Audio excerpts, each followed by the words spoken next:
إن الحمد لله نستعينه ونستغفره ونعوذ بالله من شرور أنفسنا وسيئات أعمالنا من يهده الله فلا مضل له ومن يضلل فلا هادي له وأشهد أن لا إله إلا الله وحده لا شريك له وأشهد أن محمدا عبده ورسوله أما بعد فإن خير الحديث كتاب الله وخير الهدي هدي محمد صلى الله عليه وسلم وشر الأمور محدثاتها وكل محدثة بدعة وكل بدعة ضلالة والضلالة في النار سبحانك لا علم لنا إلا ما علمتنا إنك أنت العليم الحكيم رب اشرح لي صدري ويسر لي أمري واحلل عقدة من لساني يفقهوا قولي رب زدني علما اللهم انفعنا بما علمتنا وعلمنا ما ينفعنا وزدنا علما۔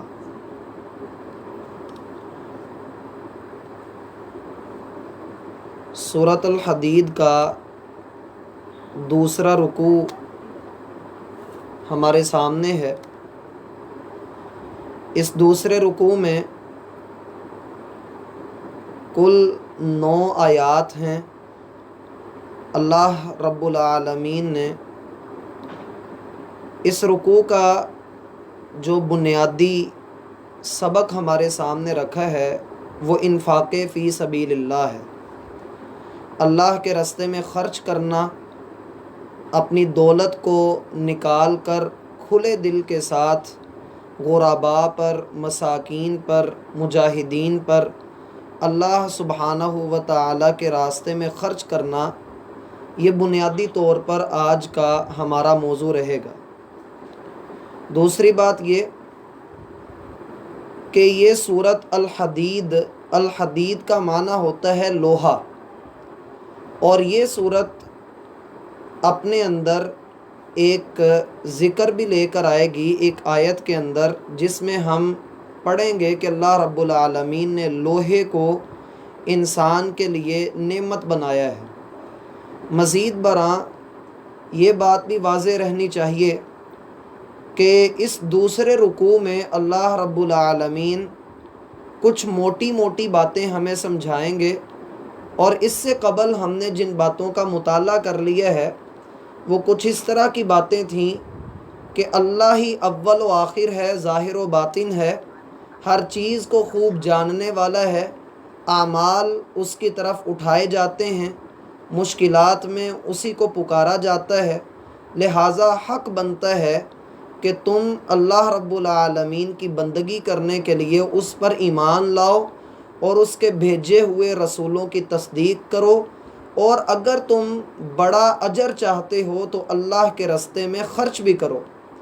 مزید یہ کہا گیا کہ وہ لوگ جنہوں نے اللہ رب العالمین کے راستے میں خرچ کیا، مشکل مراحل میں، کٹھن حالات میں، مشکل زندگی میں، تو ایسے لوگ تو یقیناً اللہ رب العالمین کے ہاں زیادہ درجے والے ہیں، اور رہے دوسرے لوگ جنہوں نے کٹھن مراحل میں، مشکل اوقات میں خرچ نہیں کیا اور ایمان قبول کرنے میں وہ تاخیر کا شکار ہو گئے، لیکن اللہ رب العالمین سب کے ساتھ بھلائی کا، اجر عظیم کا وعدہ کرتا ہے، اور تمہارے کیے جانے والے تمام اعمال سے وہ خوب باخبر ہے۔ آیت نمبر 11 کی طرف بڑھیے۔ اللہ رب العالمین اس میں یہ بات ارشاد فرماتے ہیں، اور ایک سوال ہے، من ذا الذی یقرض اللہ قرضا حسنا، کون ہے جو اللہ کو قرض دے، اور قرض بھی ایسا دے جو اچھا قرض ہو۔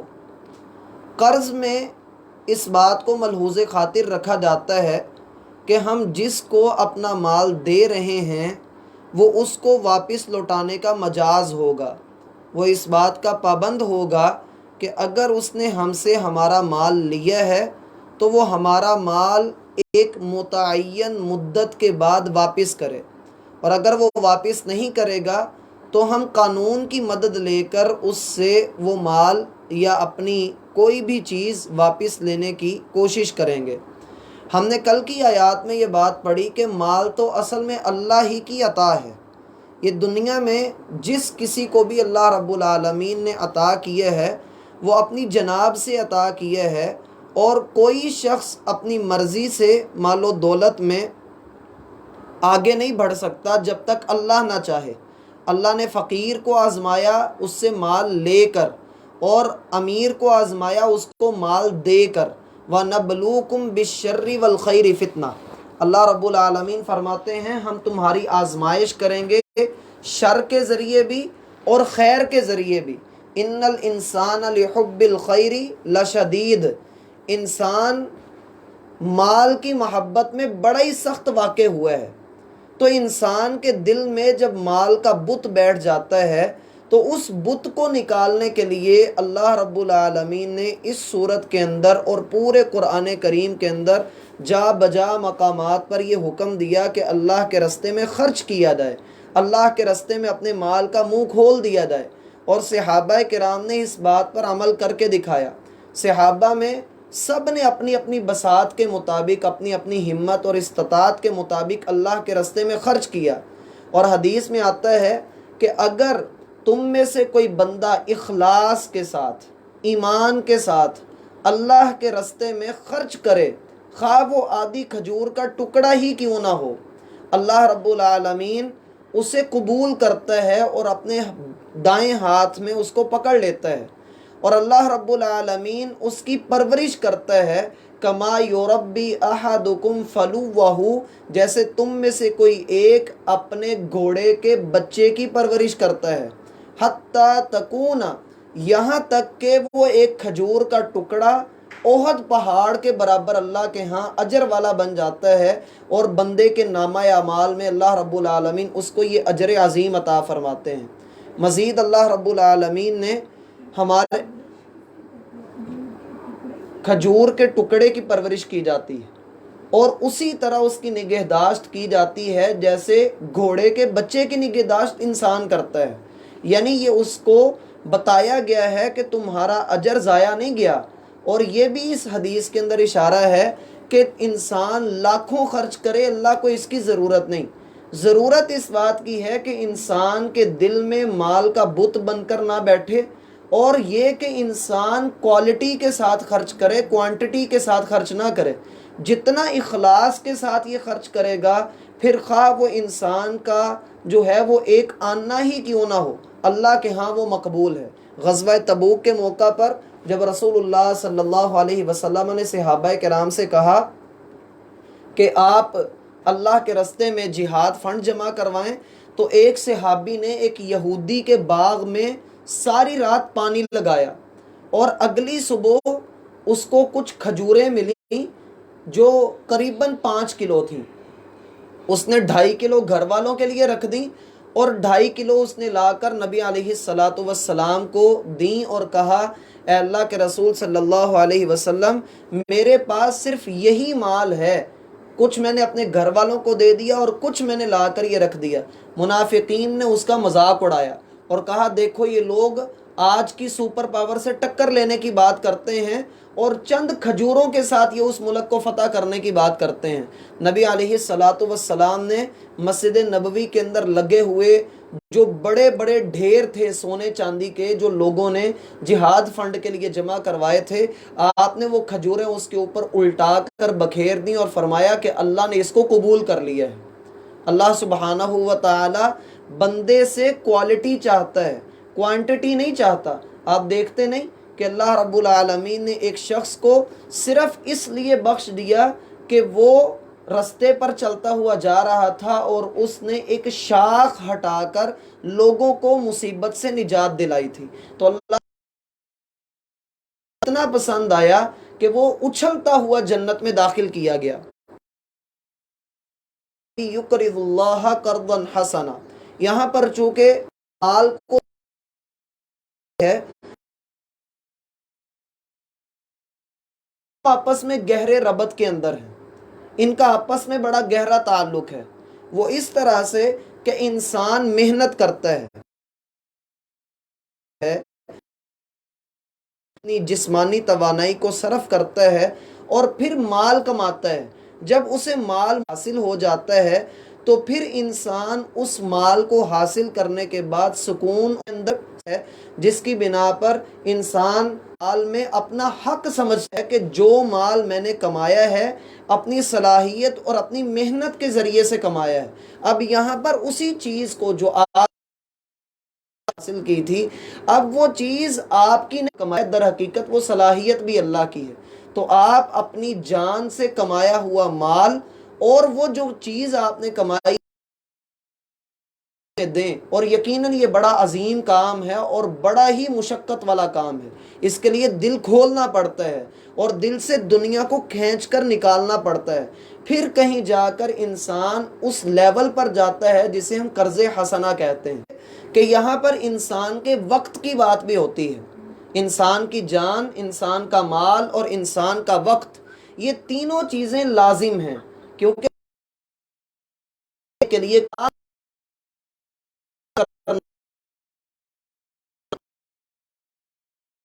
ہیں، یوں کہہ لیں کہ یہ ٹرائی اینگل بنتی ہے، ایک ڈیلٹا بنتا ہے، جس کی بیس پہ بندہ ہر طرف سے اس نظام کے اندر مربوط ہے۔ اب جب اس کے پاس اس کی خواہش کے مطابق، اس کی محنت کے مطابق مال آ گیا تو اس مال کو سینت سینت کر، گن گن کر نہ رکھے، بلکہ اللہ میں خرچ کرنے کے لیے خوب تگ و دو کرے، خوب نبی علیہ کرنا، بلکہ کھلی طریقے سے خرچ کرنا۔ اگر تم نے بھی گن گن کر خرچ کیا تو اللہ سبحانہ و تعالیٰ کی طرف سے بھی رزق تمہیں گن گن کر ملے گا۔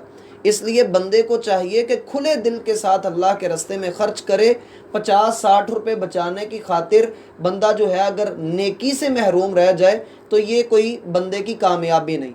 مزید بات یہ حسنہ کی اللہ رب العالمین قرض حسنہ کے حوالے سے یہ رکھ لیجئے، خرچ کرنے کے مواقع ہیں، دو طرح کے اس کے انداز ہیں۔ ایک ہوتا ہے صدقہ۔ صدقے کا معنی بڑا وسیع ہے، صدقے کا معنی بڑا وسیع ہے، یہ تفصیل آگے بھی آئے گی، لیکن چونکہ ابھی بات شروع ہم نے کر لی ہے تو ہم اس کے موقع پر ہی اس کو بیان کرتے ہیں۔ صدقے کا مفہوم بڑا وسیع ہے، ایون کہ آپ اس مفہوم کو اگر سمجھنا چاہیں، یہ اتنا وسیع مفہوم ہے جس کو نبی صلی اللہ علیہ وسلم نے 3 لفظی حدیث کے اندر بیان کر دیا۔ فرمایا کل معروف ان صدقہ، ہر نیکی صدقہ ہے۔ انسان کوئی بھی نیک عمل کرے، وہ مالی طور پر ہو، بدنی طور پر ہو، قولی طور پر ہو، قلبی اعتبار سے ہو، وہ بندہ جو بھی نیکی کا کام کرتا ہے، جیسے کہ گناہ سے بچنا بھی نیکی ہے، اچھی سوچ رکھنا بھی نیکی ہے، سچائی بولنا بھی نیکی ہے، خاموش رہنا بھی نیکی ہے، تو بندہ اگر نیکی کو مفہوم سمجھنا چاہتا ہے، صدقے کو دیکھے کہ اللہ کے رسول صلی اللہ علیہ وسلم نے فرمایا کل معروف ان صدقہ، ہر نیکی صدقہ ہے۔ دوسری بات یہ ہے کہ جب صدقے کی بات آتی ہے تو عام طور پر ہم یہ سمجھتے ہیں کہ صدقہ اور خیرات میں کوئی فرق ہے، لیکن ایسا نہیں ہے۔ صدقے اور خیرات میں کوئی فرق نہیں۔ صدقہ عام طور پر زکوٰۃ کے معنوں میں بھی استعمال کیا جاتا ہے۔ جب ہم صدقے کو زکوٰۃ کے معنوں میں استعمال کرتے ہیں تو پھر 2 چیزیں مزید ہمارے سامنے واضح ہوتی ہیں۔ پہلی بات یہ کہ زکوٰۃ واجب ہوتی ہے، فرض ہوتی ہے، اسلام کا رکن ہے، یہ ادا کرنی ہی کرنی ہے۔ زکوٰۃ کی تعریف اہل علم کچھ یوں بیان کرتے ہیں کہ مخصوص مال میں سے مخصوص مدت کے بعد مخصوص مقدار اللہ کے راستے میں ادا کرنا زکوٰۃ کہلاتا ہے۔ مخصوص مال سونا چاندی، اور اسی طریقے سے گندم چاول، اس میں سے عشر نکلتا ہے، اور اسی طریقے سے جانوروں کی زکوٰۃ نکلتی ہے۔ تو مخصوص مال میں سے مخصوص مدت کے بعد، یعنی 1 سال گزرنے کے بعد، اور مخصوص مقدار نکالنا۔ مخصوص مقدار کیا ہے؟ 2.5% آپ نے مال میں سے نکالنا ہے، اور ہر 40 بکریوں کے اوپر 1 بکری آپ نے اللہ کے راستے میں دینی ہے۔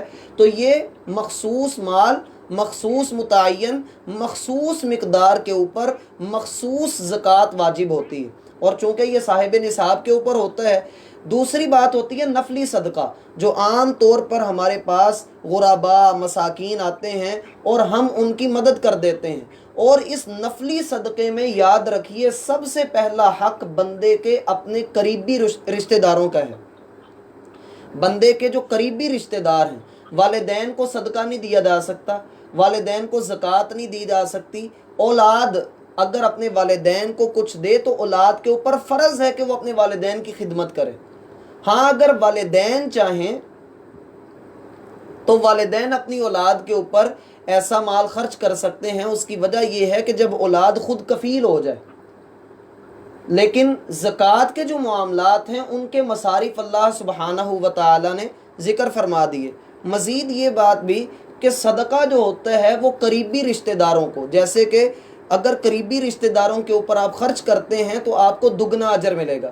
اس کی وجہ نبی علیہ الصلاۃ والسلام نے یہ بتلائی کہ پہلی وجہ اس کی یہ ہوگی کہ آپ نے اپنے قریبی رشتہ دار کے ساتھ رشتہ داری کا حق نبھایا ہے، اور دوسرا آپ کو صدقہ دینے کا اجر دیا جائے گا، یعنی آپ کو دگنا اجر ملے گا اگر آپ کسی قریبی رشتہ دار کو اپنا صدقہ دیتے ہیں۔ تو دوسری بات جو قرآن بتاتا ہے وہ ہے انفاق فی سبیل اللہ۔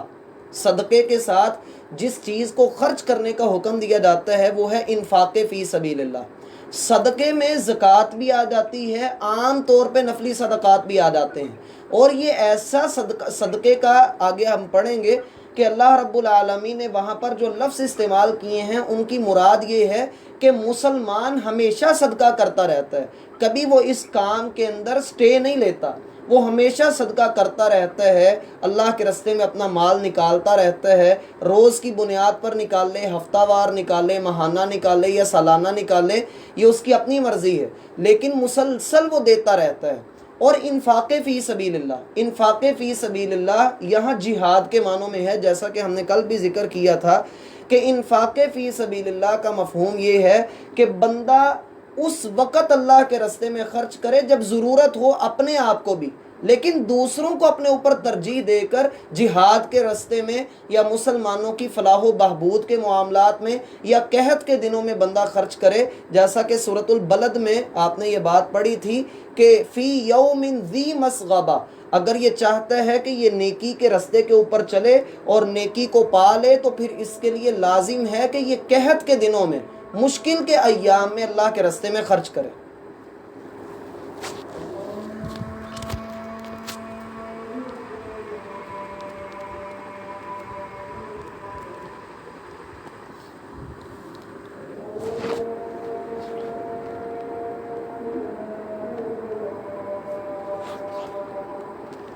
اشہد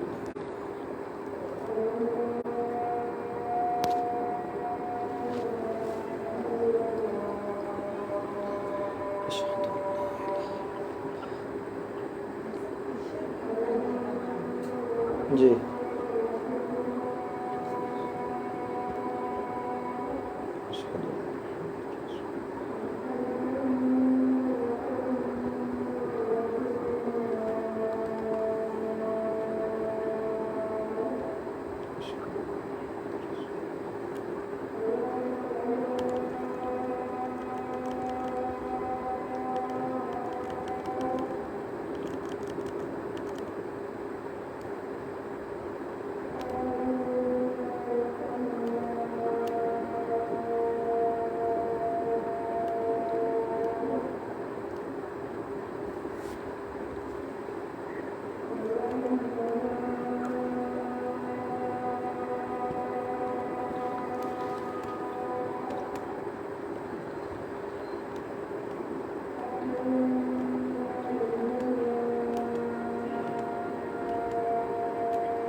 بسم اللہ الرحمن الرحیم۔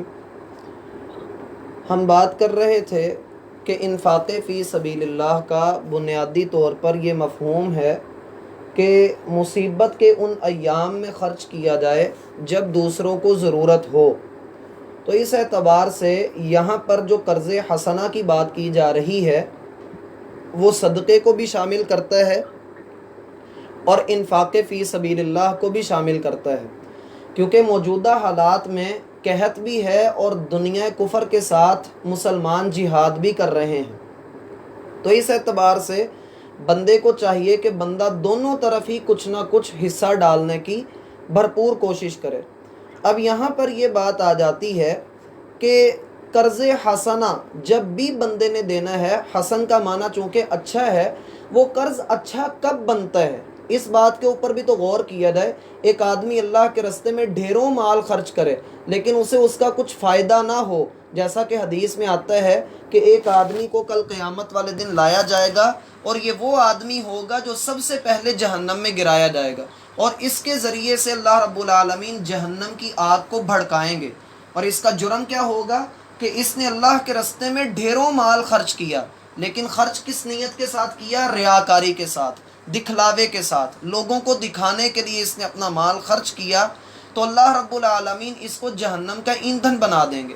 دوسری حدیث ایسی اللہ علیہ وسلم فرماتے ہیں کہ ایک آدمی اللہ کے راستے میں بہت زیادہ لمبا سفر کر کے اللہ کے گھر آتا ہے، لیکن اس کی کوئی عبادت مقبول نہیں ہوتی کہ اس کا کھانا پینا، اس کا لباس، اس کی غذا سب حرام کا ہے، تو اللہ رب العالمین کیسے اس کی دعا کو قبول کر لے؟ تو یہاں پر میں آپ کو 10 چیزیں ایسی بتاتا ہوں جن کی بنا پر بندے کا قرض اللہ رب العالمین کو جو اس نے قرض دیے ہے وہ قرض حسنہ بن جائے گا۔ لیکن ان 10 چیزوں کو پڑھنے سے قبل یہ بات نوٹ کر لیجئے کہ اللہ رب العالمین کو تو پیسے کی یا ہماری دولتوں کی ضرورت نہیں ہے، تو پھر اللہ قرض کا لفظ یہاں پر کیوں استعمال کر رہا ہے؟ قرض کا لفظ یہاں پر اس لیے استعمال کیا جا رہا ہے کہ ترغیب ہو، بندے کے دل میں پیدا ہو، خشیت اور للہیت۔ مال دیا ہے وہ خود ہی مجھے یہ کہہ رہا ہے میں خرچ کرو، اور خرچ بھی قرض کی نیت سے کرو کہ میں تمہیں عالمین کسی کا محتاج نہیں ہے، ہم سب اللہ کے محتاج ہیں۔ اگر ہیں تو در حقیقت یہ ہمارے لیے، اور اگر یہ جنت کا راستہ بتایا جاتا تو پوری دنیا ہوتے۔ تو اس لیے کیا ہے کہ حلال کمائی سے خرچ کیا جائے۔ اللہ ان اللہ طیب لا يقبل الا طیبا، چیز ہے کہ صدقہ اللہ رب العالمین کے راستے میں سوئی حاجت ہو، یہ وہی حدیث ہے جس کے بارے میں اگر تم اس مال کو کہیں انویسٹ کرتے ہو تو تمہیں پروفٹ مل دیشہ ہو۔ تیسری شرط رکھیں کے اندر موجود ہے، اللہ رب العالمین کے راستے میں صدقہ دے گا اتنا زیادہ اس کاری کا شائبہ نہ پیدا ہو جائے، اور بندہ جو ہے وہ چھپا کر صدقہ کرے، جیسا کہ نبی صلی اللہ علیہ وسلم کا فرمان ہے کہ آدمی اللہ کے دائیں ہاتھ سے صدقہ کیا تو اس کے بائیں ہاتھ تک کو خبر نہ ہوئی، کہ وہ دوسروں کو یہ صدقہ سے وہ ہو کہ میری دیکھ کو اس کی مطلوبہ چیز ہو جائے گی، تو ایسا سب کو ایک نیکی کی طرف سب کو ملے گا، اس اکیلے کو بھی اتنا اجر۔ دلیل ہے نبی صلی اللہ علیہ وسلم کا فرمان الدال علی الخیر کفاعلہ، نیکی کی کرنے والا، صحیح بات کی، مثلا آپ کی بسم اللہ نہیں پڑھی تو آپ رب العالمین آپ کو سبھی کی طرف سے اجر عطا کر سے کہہ دیتے ہیں، تو یہ چیزیں آپ کو اجر دلوا جاتی ہیں۔ صدقے کا بدلہ اللہ سبحانہ و تعالیٰ کے ہاں اس کا یہ صدقہ ضائع کر، یہ ذکر ہے 7 سنابل کا، اس کے ساتھ ہی لا تب، صدقات کو باطل نہ کرو، اپنے صدقات کو ضائع نہ کرو، بالمنی، احسان جتلا کر، والعزا، اور تکلیفیں دے کر۔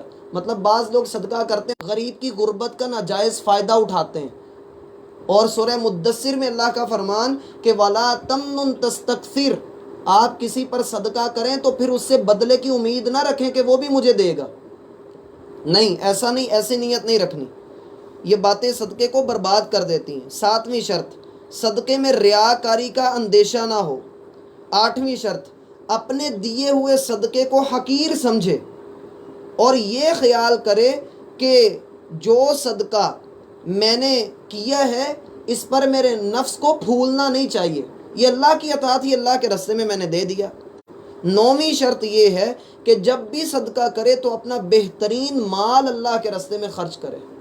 جیسا کہ سیدنا عبداللہ بن عمر رضی اللہ عنہما کے بارے میں آتا ہے کہ ان کو جب بھی اپنی کوئی چیز پیاری لگتی فوراً اللہ کے راستے میں خرچ کر دیتے کہ اللہ یہ مجھے محبوب ہے تو یہ تیری ہے. اب 10ویں شرط یہ ہے کہ محتاج کو صدقہ دینے کے بعد یہ مت سمجھے کہ میں نے اس پر احسان کیا ہے، بلکہ یہ سمجھے کہ میرے مال میں اس کا یہ حق تھا اور میں نے اس کا حق ادا کیا ہے اور مستحق کو حق دے کر اپنے سر سے بوجھ ہلکا کیا ہے.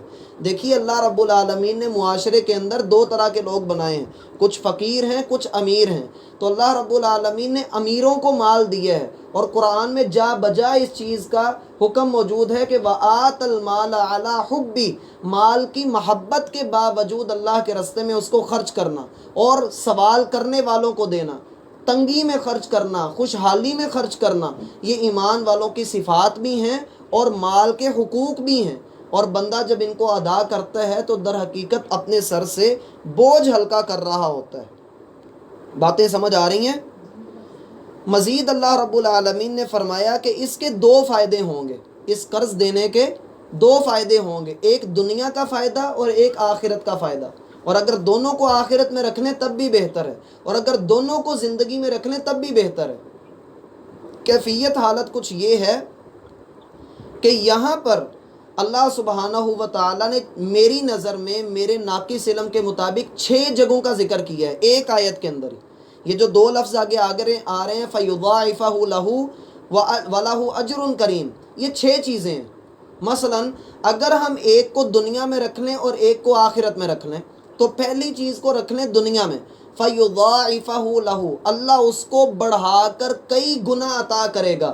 اور آپ نے پڑھ رکھا ہے کہ ایک دانے کے بدلے میں اللہ 700 سے بھی زائد دانے عطا کرتا ہے. تو یہ دنیا کا اجر ہے. وَأَجْرٌ کریم، اور آخرت میں اس کو عزت والا اجر ملے گا. ٹھیک ہوئی بات؟ یہ ایک نعمت دنیا میں، ایک نعمت آخرت میں. اور اگر دونوں کو دنیا میں رکھ لیں تو بندے کو دنیا میں تو ایک دانے کے بدلے میں 700 سے زائد دانے ملے، اور دنیا میں اجر کریم کیسے ملا کہ بندہ جوں اللہ رب العالمین کے ساتھ اپنا یہ معاملہ کرتا ہے، سودا کرتا ہے، اللہ کے راستے میں خرچ کرتا ہے، ویسے ویسے اللہ رب العالمین اس کے مال میں اضافہ کرتے چلے جاتے ہیں. اللہ کا فرمان ہے وَمَا أَنفَقْتُم مِّن شَيْءٍ فَهُوَ يُخْلِفُ، تم کچھ بھی اللہ کے راستے میں خرچ کرو گے اللہ تمہیں اس کو فوراً لوٹا دے گا. تو یہ عزت اللہ کی طرف سے بندے کو دی گئی کہ اللہ رب العالمین نے اس کو وہ چیز لوٹا بھی دی. ٹھیک ہوئی بات؟ اور عزت اس معنی میں بھی کہ اللہ رب العالمین لوگوں کے دلوں میں اس بندے کی محبت ڈال دیتے ہیں. کبھی یہ نہ سمجھیے کہ لوگ آ کر آپ کا سر کھاتے ہیں اور آپ کو آ کر یہ کہتے ہیں کہ ہم فلاں مصیبت میں ہماری مصیبت کو پورا کر دو، دور کر دو.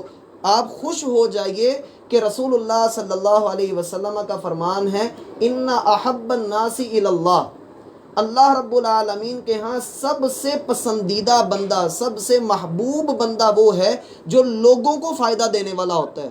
تو ہماری خوش نصیبی ہوتی ہے جب کوئی بندہ اپنی ضرورت لے کر ہمارے پاس آتا ہے اور اللہ رب العالمین ہمارے ذریعے سے اس کو فائدہ پہنچا دیتا ہے. اللہ چاہے تو کسی اور کے ذریعے سے بھی پہنچا دے، لیکن اللہ ہمارا انتخاب کر رہا ہے تو اس میں ہمیں خوش ہو جانا چاہیے. ٹھیک ہوئی بات؟ اور اگر دونوں کو ہم لے لیں آخرت میں، یہ 5واں اور 6واں ہے، اگر دونوں کو لے لیں آخرت میں تو یہ بات واضح ہے اللہ سبحانہ و تعالی فَيُضَاعِفَهُ لَهُ کہ اللہ رب العالمین اس کو کئی گنا عطا کرے گا. تو جیسا کہ ابھی میں نے آپ کو حدیث سنائی کہ تم میں سے کوئی ایک اللہ کے راستے میں رائی کے کھجور کا آدھا ٹکڑا بھی خرچ کرتا ہے تو اللہ رب العالمین اس کی پرورش کرتے ہیں حتیٰ کہ وہ احد پہاڑ کے برابر ہو جاتا ہے۔ اور ایک روایت میں الفاظ آتے ہیں کہ وہ اللہ سے پوچھے گا اللہ یہ میرے لیے کہاں سے آ گیا، تو اللہ رب العالمین فرمائیں گے تو نے اپنی شان اور اپنی حیثیت کے مطابق خرچ کیا، ہم نے اپنی شان اور اپنی حیثیت کے مطابق تجھے اس کا بدلہ عطا کیا۔ اور اجر کریم آخرت کے اعتبار سے مومن کے لیے آخرت کے دن عزت ہوگی اور کافر کے لیے اس دن ذلت ہوگی۔ یہاں تک بات کی سمجھ آ گئی ہے؟ آگے چلیے، آگے آیات اب آسان ہی ہیں۔ فرمایا یہ کس دن ہو؟ جی نماز میں ہے ابھی وقت۔ یوم تری المؤمنین والمؤمنات، آپ اس دن دیکھیں گے، تم اس دن دیکھو گے۔ یہ کسے کہا جا رہا ہے؟ خرچ کرنے والے کو اور مخاطب کو، قرآن پڑھنے والے کو مخاطب کر کے کہا جا رہا ہے۔ یوم تری المؤمنین والمؤمنات، وہ دن ایسا دن ہوگا جس دن تو دیکھے گا مومن مردوں کو اور مومن عورتوں کو، یسعا، ان کا نور بھاگ رہا ہے، یسعا بھاگ رہا ہے، نورہم، ان کا نور۔ یہاں پر ایک بات ذہن میں رکھیے کہ جو لفظ یسعا اللہ سبحانہ و تعالیٰ نے یہاں پر بیان کیا ہے، اس کا ایک معنی تو ہوتا ہے بھاگنا، اس کا ایک معنی ہوتا ہے بھاگنا اور تیزی کرنا، جلدی کرنا۔ لیکن یہاں پر جو اللہ سبحانہ و تعالیٰ نے اس کے بارے میں یہ بات ارشاد فرمائی ہے کہ وہ نور بھاگ رہا ہوگا، تو اس سے مراد یہ ہے کہ نور اپنے کامل ہونے کے اعتبار سے بھاگ رہا ہوگا اور ان کے ساتھ ساتھ ہوگا۔ بین ایدیہم، ان کی دائیں جانب، ان کے آگے، و بی ایمانہم، اور ان کی دائیں جانب۔ یعنی نور کہاں کہاں ہوگا؟ ایک دائیں جانب ہوگا اور ایک اگلی جانب ہوگا۔ اب یہ کیسی کیفیت ہے؟ اس کیفیت کو اللہ رب العالمین بہتر جانتے ہیں۔ دوسری بات یہ کہ کیا بائیں جانب نور نہیں ہوگا؟ اس کا جواب یہ ہے کہ بندے نے جب اپنے دائیں ہاتھ میں روشنی یا لالٹین وغیرہ پکڑی ہو تو اس کی سب سے زیادہ روشن چیز، روشن سائڈ جو ہوتی ہے وہ دائیں جانب ہوتی ہے، اور بقایا جو روشنی ہوتی ہے وہ آگے ہوتی ہے، پھر آگے سے وہ بائیں طرف بھی آ رہی ہوتی ہے۔ ایسے ہوتا ہے یا نہیں ہوتا؟ ہوتا ہے۔ اس چیز کے بارے میں بیان کیا جا رہا ہے۔ رہا یہ بات کہ یہاں دائیں طرف کو جو ہے وہ ذکر کرنا، اختصاص کے ساتھ مخصوص کر کے دائیں جانب کا اور اگلی جانب کا ذکر کرنا، تو اس کی وجہ یہ ہے کہ بندہ جب بھی اللہ کے راستے میں خرچ کرتا ہے تو دائیں ہاتھ سے ہی خرچ کرتا ہے۔ اور دوسری بات کہ آگے کا ذکر وہ خرچ کر کے آگے ہی تو بھیجتا ہے۔ نبی صلی اللہ علیہ وسلم کا فرمان ہے، 3 باتیں ایسی ہیں جن کی میں ضمانت دیتا ہوں، جن پر میں اللہ کی قسم اٹھاتا ہوں۔ ان میں سے ایک بات یہ ہے